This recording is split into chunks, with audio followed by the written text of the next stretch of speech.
Laura and Chris, on the last episode, I managed to combine a news story about when is the ideal bedtime with some free market research from newscasters about when they listen to this podcast. Smart. Yeah. And for a man who gets up very early, it's an important thing for you to tap into. Yeah, enough of that. We've had enough of that already this year. So what we've done is newscasters emailed in literally their tans. We've had loads and loads of emails about this, and we've been able to do an initial bit of we've been able to do an initial bit of analysis about when people listen to the podcast and how it fits around their bedtime or their waking up. Yeah. This is what Shall we see what the analysis says? I would love to see it. Can we use that term? Can we be clearer using that term loosely? Incredibly loosely. Yeah. Yes. Let's see. Yes. This is just a sort of sample of the emails. It's not scientific analysis. And also we've got a cheap and cheerful bar chart for TV viewers to understand. People listening to the podcast, you just have to write it down on a piece of paper. Early morning, 50%. Before bed, 26%. What While else? walking the dog, 10%. I knew that would be a big scorer. Yes.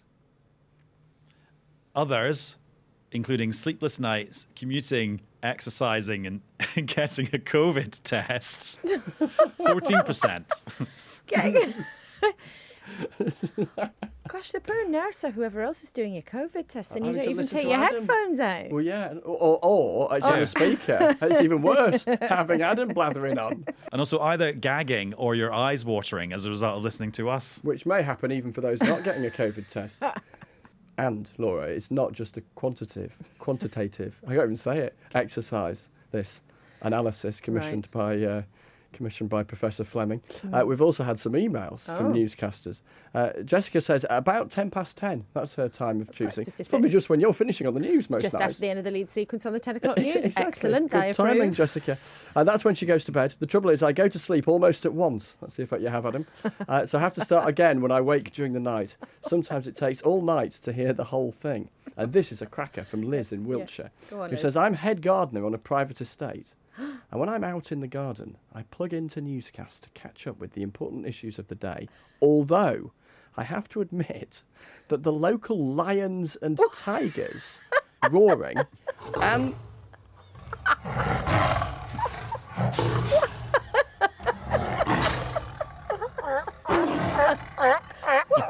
That additional sound there, as I turn into David Attenborough. I mean, we are reporting from COP, aren't we?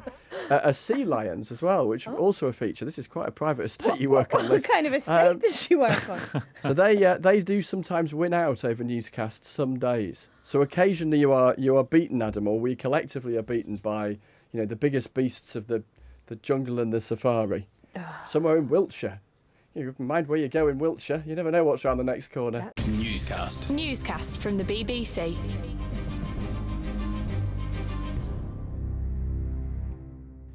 Hello, it's Chris in the studio at Westminster. And Laura in the studio at Westminster, and there are no lions or sea lions with us this evening. Just checking. And it's Adam, still at COP26 in Glasgow, which means I get to see the lovely twinkling lights of the conference venue on the beautiful, calm River Clyde. Are there any sea lions in the Clyde?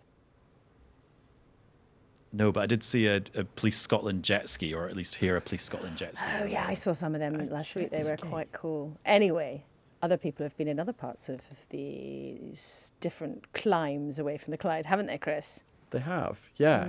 Flights that have headed south as well as north. Gibraltar. I don't think Gibraltar's ever featured. Actually, I was going to say it hasn't featured it so much in the news for a long time, but of course we did talk about it for rather a while. What are you talking about? In all things Gibraltar. Brexit. Exactly. Where's Catcher when you need her talking about Gibraltar? It's a sound effect all of its own. It really is. It really is. It is. Even more exotic than the beasts of Wiltshire.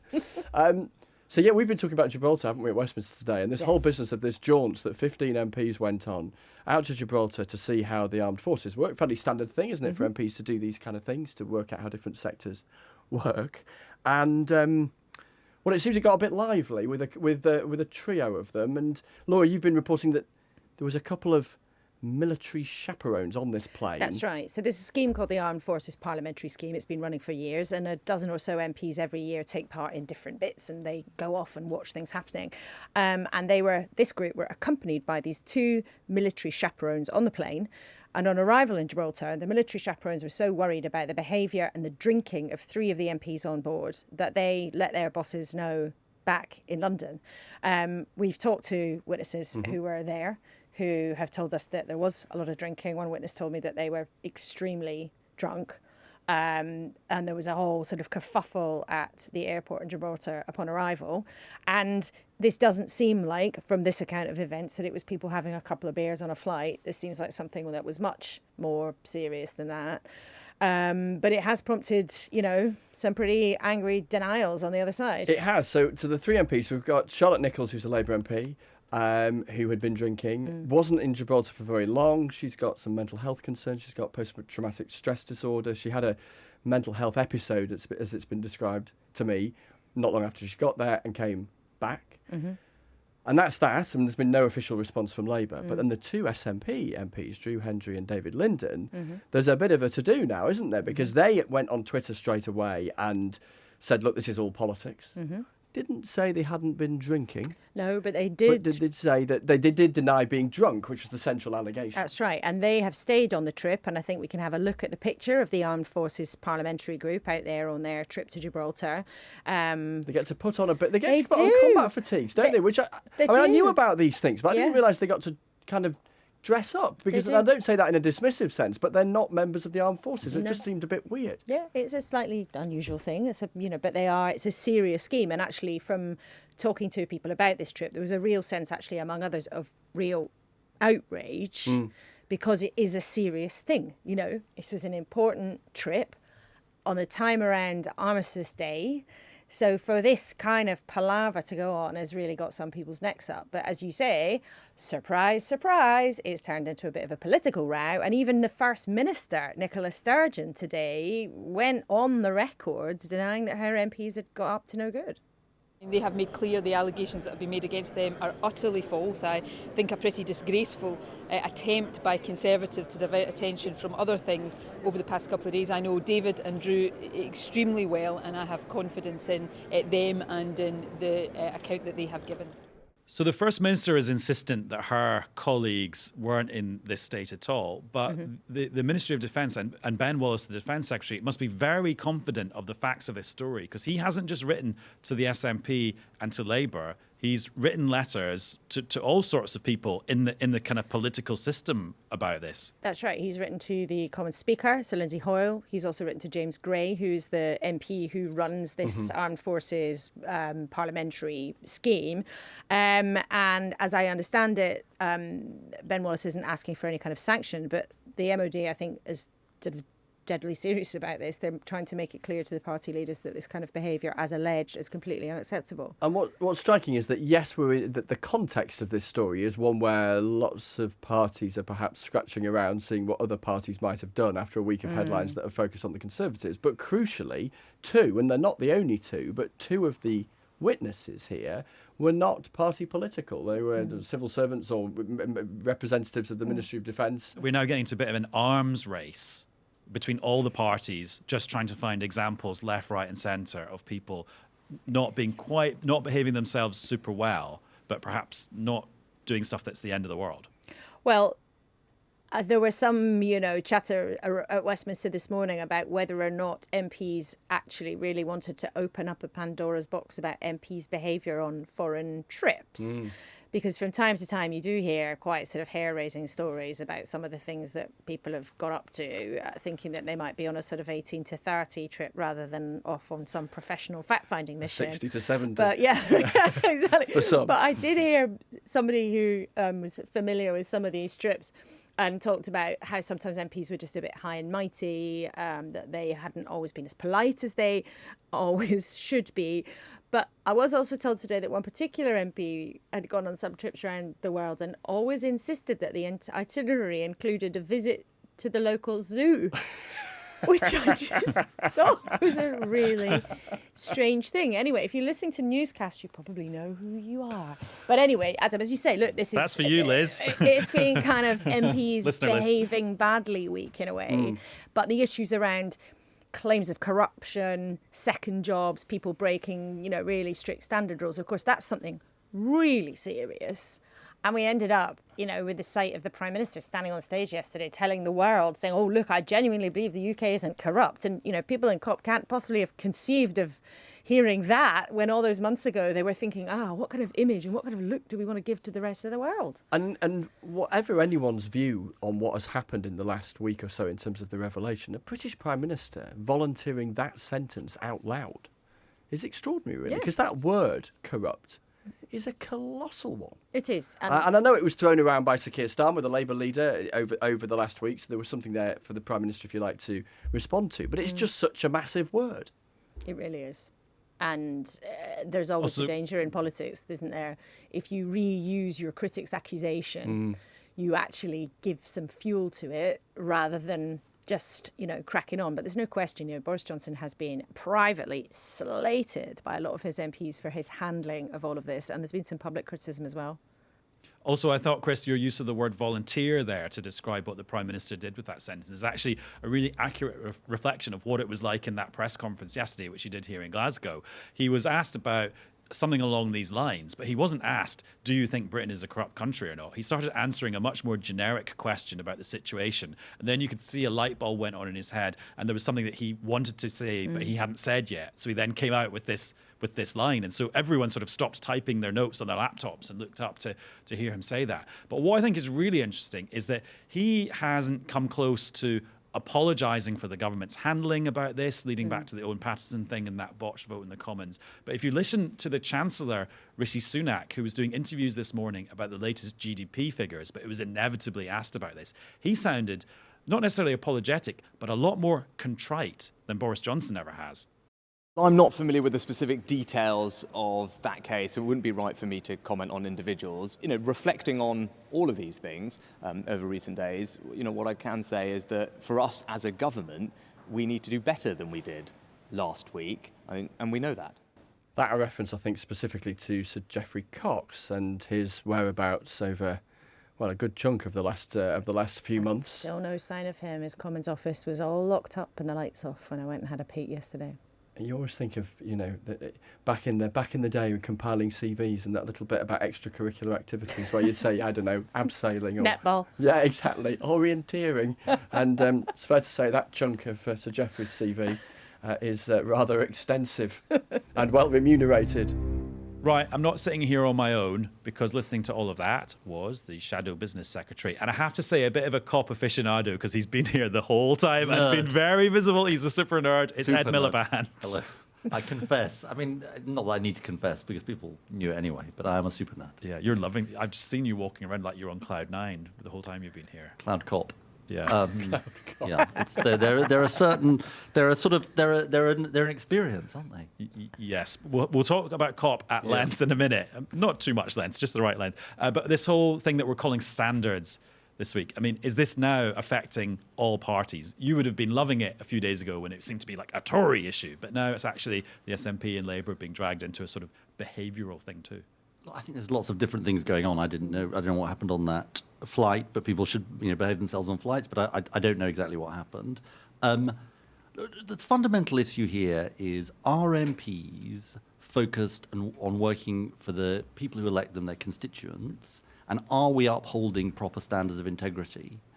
And look, this all dates back to Owen Paterson and the fact that the Prime Minister decided to rip up the rules and decided to sort of effectively sack the referee, or just decide he wouldn't accept the referee's verdict. And this is where it all began. I think there is going to have to be change, though. I mean, it's not just about Owen Paterson or Geoffrey Cox. There is going to have to be change. Lord Evans said this morning that in 2018 they'd recommended a ban on consultancies for MPs. I proposed in 2015, when I was leader, that there should be a ban on directorships and consultancies, paid directorships and consultancies. I think we need to do that because we want to uphold the idea that MPs are working focused on their constituents, not for an outside organisation who they might be sort of lobbying on behalf of. This does go beyond just the Conservative Party, though, doesn't it? I mean, Keir Starmer, before he became Labour leader, but when he was already a Labour MP, he earned £100,000 in legal fees. Now, I'm not making any judgment on that, but is it now the Labour position that outside work, consultancies, should be all ended, or what is it? Because we've heard different things from the Labour Party this week. And why is what Keir Starmer did as an MP before he was leader any different to what Geoffrey Cox has done? Just that Geoffrey Cox was being paid more?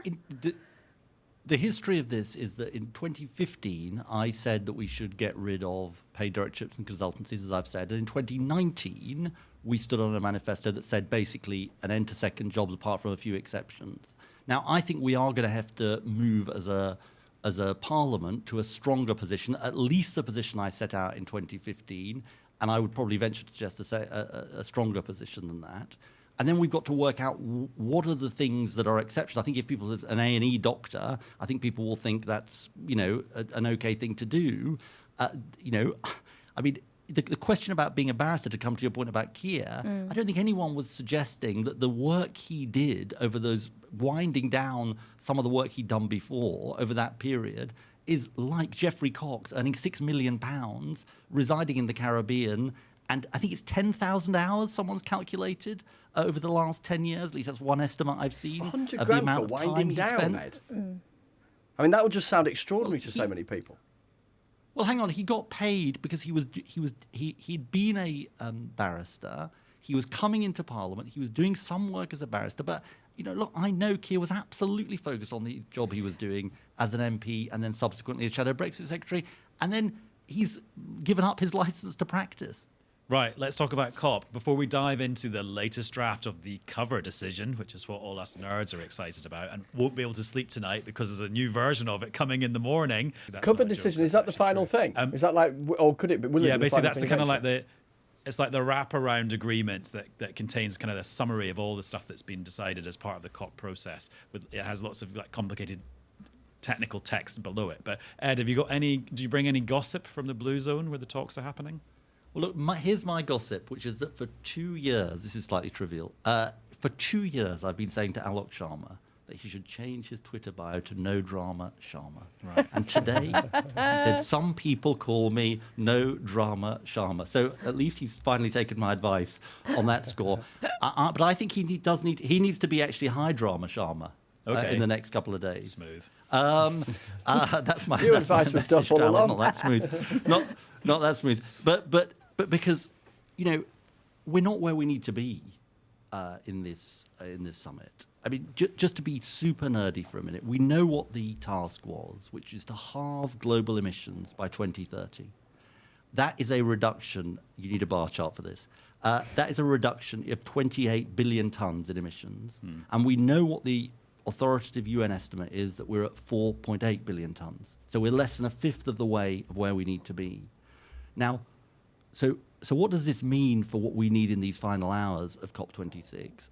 I mean, at the very least, we need a mandate to come back in a year's time to close that gap. And at the moment, we've got quite a weak text on what exactly negotiators are supposed to do, because just to sort of, people will know this maybe, but the Paris Agreement of 2015 said we aim for well below 2 degrees of warming and efforts to 1.5, and sort of there's a real ambiguity in the text about this. So that's one thing that's got to be delivered. We've got to finally deliver for developing countries this $100 billion that was promised at Copenhagen when I was the climate change secretary. Gordon Brown was the prime minister. Still not delivered a decade later. Still not delivered in the final days of this COP. And there's other things that are important too.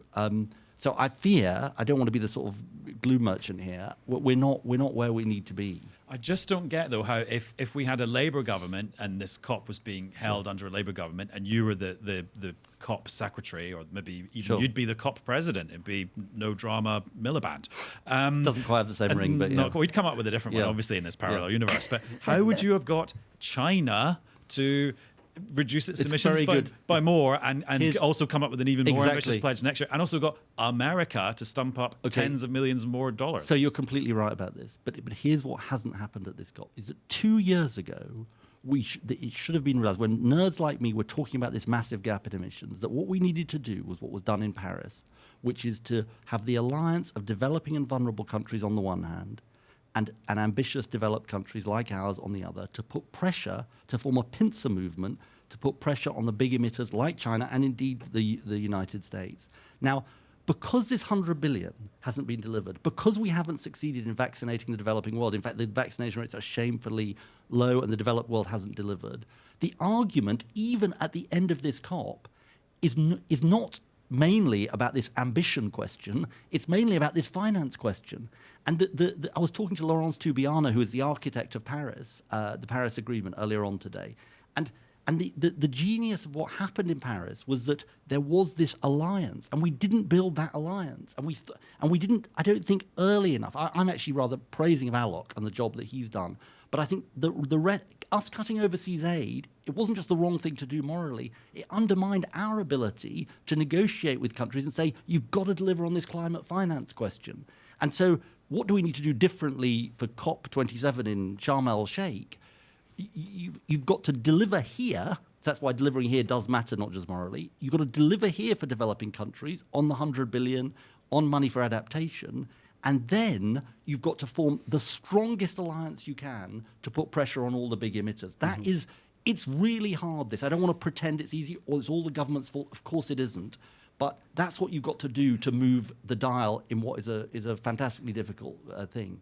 Ed, you've talked about being on Cloud COP, not just in Glasgow, but at plenty of previous COPs. I don't know how many COPs you've been to, actually. But is it too late? You talk about being gloomy. We're recording this on Thursday night. So often with these things, at all sorts of international summits, the big breakthrough comes in the final hours, or even into extra time, injury time, added on time, call it what you like. Could something still come that makes you rather less gloomy? Well, look, my prediction is we will get an agreement. We will hopefully get an agreement to return next year. We will hopefully protect the language that says we need to phase out fossil fuel subsidies. And I hope we will deliver for the developing world in a way that we haven't so far at this COP. But if I was to pretend to you that we were suddenly going to go from being way off halving emissions, and suddenly all these countries are going to come forward with new pledges for 2030. I mean, I don't think that's not in the realms of what's going to happen. You know, the leaders came, they made their statements, they made their announcements. So we're going to be short on the science. We're going to be very short on the science, and we're going to have to, have a Herculean effort in the coming year to try and close that ambition gap. And look, we're going to have to get tough with major emitters. So Australia, we're doing a trade deal with Australia at the moment. We haven't seen the final text, but we apparently have agreed to take out these commitments on temperatures to 1.5 degrees and so on. We can't carry on doing trade deals where we relax. We say climate is an optional extra. But don't you think the government's actually maybe been a bit nifty here, because they've done lots of side deals, or allowed lots of side deals to happen that they've been involved in, on things like deforestation, on methane, the less famous greenhouse gas after carbon dioxide, on cars, and there's a whole separate thing about money that Mark Carney, the former governor of the Bank of England, has been doing. And actually those are all things that would be very hard to achieve within the COP process, because you've got 197 people who are always going to argue and might never agree. But instead they've carved out things where you can get different coalitions of people. Isn't that quite a smart move? Because that gets progress in areas that just wouldn't have progress otherwise. Yes, and it's modest progress, but the problem is it's been dressed up as transformational, and it isn't transformational.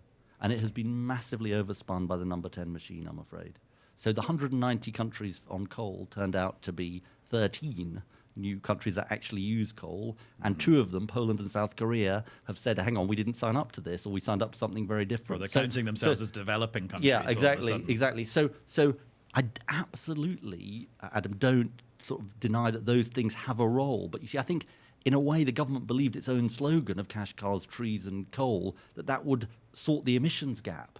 And there was an authoritative report again today which said, look, it makes a difference, but it's a pretty marginal difference to this 2030 question. And this is really hard. But there's also another debate about money here that's separate to the 100 billion, and they call it loss and damage in the jargon. Yes. But basically, it's compensation for countries feeling the effects of climate change now because of emissions we did back then. Should I, as a taxpayer in 2021, be paying money that goes to a country that is suffering sea level rise or coral reefs are dying because of emissions emitted by my great-great-granddad?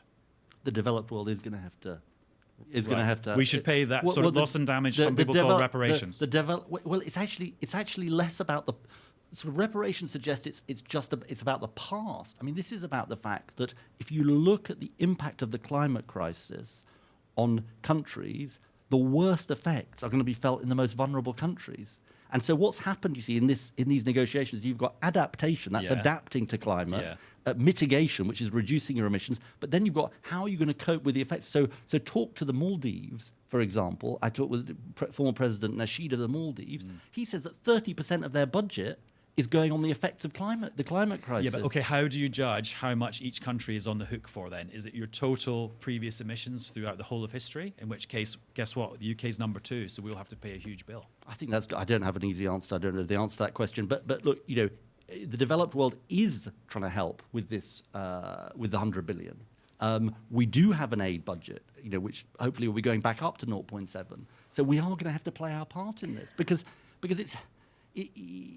it's the only fair way of doing this. I actually think there's an issue about the past, but this is really about global solidarity about the future and who's really going to be facing the worst effects of this. And Ed, there are so many different aspects here. I mean, there's the relationship between the north and south of the globe, developed countries, developing countries, different ways of looking at the science, different kind of things that you could do. But just finally, help us tonight to try to sum up where this might all end up. Now, you are a Labour politician, but you are also an expert in this field. The government's central task, they publicly set themselves, was to keep the possibility of limiting the rise in global temperature to 1.5 degrees Celsius. Keep 1.5 alive, was Boris Johnson's mantra. What are the chances, in your view, by the end of tomorrow or the early hours of Saturday, whenever this actually all finishes, what are the chances that it will be credible to say the chances of limiting global temperature to 1.5 degrees is within our reach? Look, I think the best, fairest way to describe this as we stand tonight is this is modest progress, this summit, but modest progress is not nearly enough given the emergency we face, and 1.5 at the end of this summit will be in mortal danger. And it doesn't mean it's dead. If we come back in 2025, if we don't come back next year, then it will be very, very, very serious, but very bad. But assuming we come back next year, it will be in mortal danger, and the world is going to have to act with much, much greater urgency if we're going to keep it alive. What's happened in the last 24 hours is I've picked up some merch, which Ed has done too. Everyone gets a COP refillable, reusable water bottle. I had to go and buy a hole punch today because I'm starting to fill up my new COP binder. You haven't been printing things out. Hang on a minute. I thought you weren't allowed to have paper. You weren't allowed to have plastic bottles. What are you doing using up the forest by printing out documents? It's for the good of humanity. And also, I've got some as all your reporting David is, Attenborough themed. I've got some David Attenborough themed socks. Toes and Planet, they say. I've got no merch. Well, I've got this, I suppose. You've got the water bottle. I've got the water bottle. And it started raining. merch. And it started raining. So we're having the proper Glasgow experience. Just as the climate conference draws to a close, the climate's got other ideas. Can I give you my best line of the COP so far? And it's not mine. Please do. Yeah, go on. It was Jim from Motherwell. I was on the train station on Saturday, relatively early in the morning, and Jim from Motherwell said, "How is the COP going?" And I said, "Well, I'm not sure. It's hard to tell at this stage." And he said, "Let me tell you," he said, "COP26, clues in the name. They've tried 25 times before and they've failed." Now, I think that's a bit gloomy of note to end on, but all right, thanks, Mr. Optimism. But Jim from Motherwell, they haven't succeeded, I think he probably said. I think they have. But anyway, we'll come back at COP27. Well, good news for Jim. They've just announced that COP27 is going to be in Egypt and COP28 is going to be in Dubai. But for me and Ed, it's COP out. Dear me. Bye, everybody. Bye-bye. Newscast. Newscast from the BBC.